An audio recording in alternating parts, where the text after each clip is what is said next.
no jiggling of your knees or ankles. On your marks.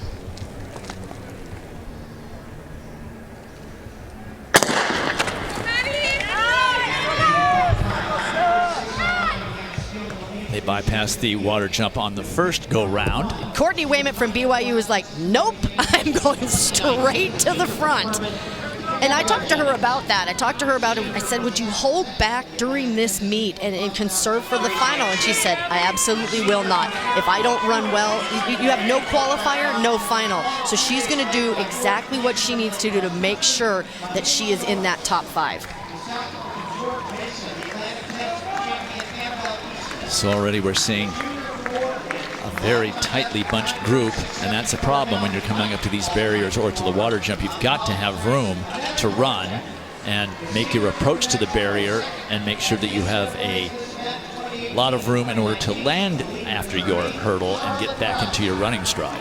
Wayment, who is in first in the white top and blue bottoms, doing exactly what she said she was going to do. In that first 200, position herself. She said that she describes her race right now as vibey, very flowy. She said, I want to try to stay smooth and relaxed through that last lap to the first barrier so that I know that my pace is on point. She's on the far left of your screen from BYU. And she said, then I just want to settle in and just do my thing. Gabby Jennings right there alongside Wayment. And that is Mahala Norris of Air Force. So you got some athletes in here from high altitude locations, Provo, Utah, and Colorado Springs, Colorado, as well as Madison Borman, who goes to Colorado. So we are coming up with 6 laps remaining in this second semifinal of the steeplechase. Let's step aside and be back with the finish right after these messages.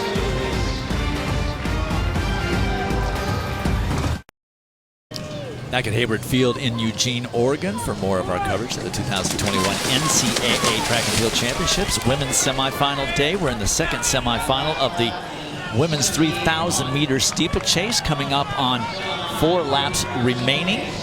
Not a lot has changed while we were away. That is Courtney Wayment of BYU in the lead. Gabby Jennings currently in second from Furman in the purple. And I always talk about this steeplechase. It used to be the ugly duckling of track and field. Back in the day, you weren't really a distance runner, you weren't really a great hurdler. They're like, oh, try the steeple. And I just got a text message from Ann Gaffigan, who was a former American record holder in this event.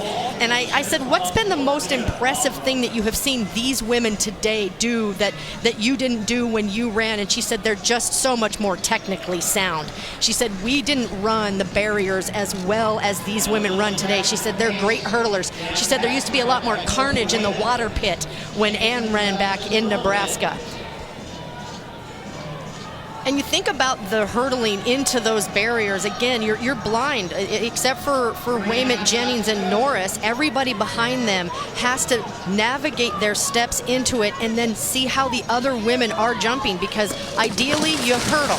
When you go on the water pit, it's 1 foot up, 1 foot in the water, 1 foot down on the ground. But if somebody's tired or has a misstep and ends up stepping on top of one of these barriers that you normally just hurdle over, then you have to rechange how you approach that barrier.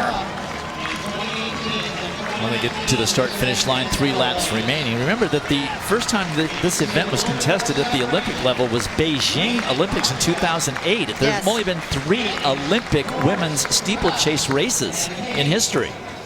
So still a relatively new event. Yeah, the men have been doing this event since 1920, Dwight, when you were a kid. Yeah. And the it was a women cross-country race before that, and this was the replacement for cross-country. And the women since 2008. But you think about it, you think about the women, especially in America, who have just been the role models for all of these women at the NCAA medal. You think about Courtney Frerichs, who is not only the collegiate record holder, she's the American record holder, and Emma Coburn, who Courtney actually beat in that Monaco event in 2018 when she set the American record. Women like Colleen Quigley. This event has gone from the ugly duckling to the beautiful swan. I mean, these women have such a great balance between techniques into the barriers and the speed and the strength, and then also you're still running 3,000 meters.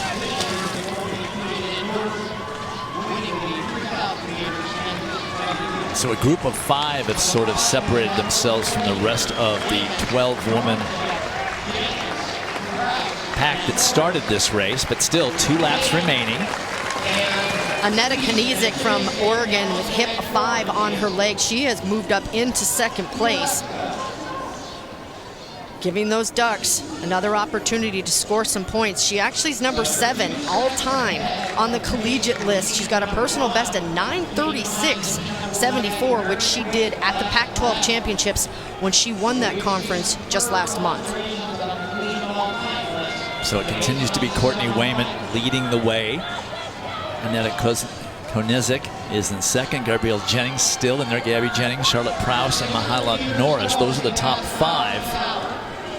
And they would automatically qualify if they were to finish in that order. In this last 1,000 right now, they're about halfway through this last 1,000. This is where Courtney Wayman from BYU, who's right there battling with Oregon, said that she just has to make sure race is on. She wants to stay smooth. She said, I need to be very careful about how others are going over the barrier, if anybody is with me or in front of me, because it can get distracting. You saw a couple of the women go down in the heat prior to this, and this is where fatigue sets in. You've got to make sure that you attack every single one of those barriers in this last lap, and don't let that fatigue impede any of your technique over that barrier. So we're on the bell lap, and Wayman has now been passed, but she knows that she's in no danger of not qualifying.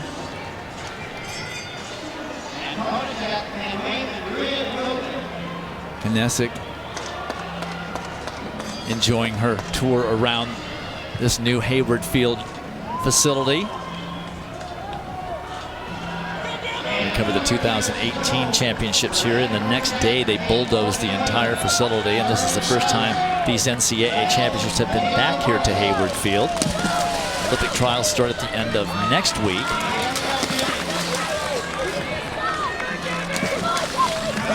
You saw Gabby Jennings from Furman double foot land in that water, and it really knocked her back. And I don't know if she can't see that there's another runner coming up right behind her who's picking up speed. So Wayman retakes the lead and wins the heat, followed by Aneta Kniezek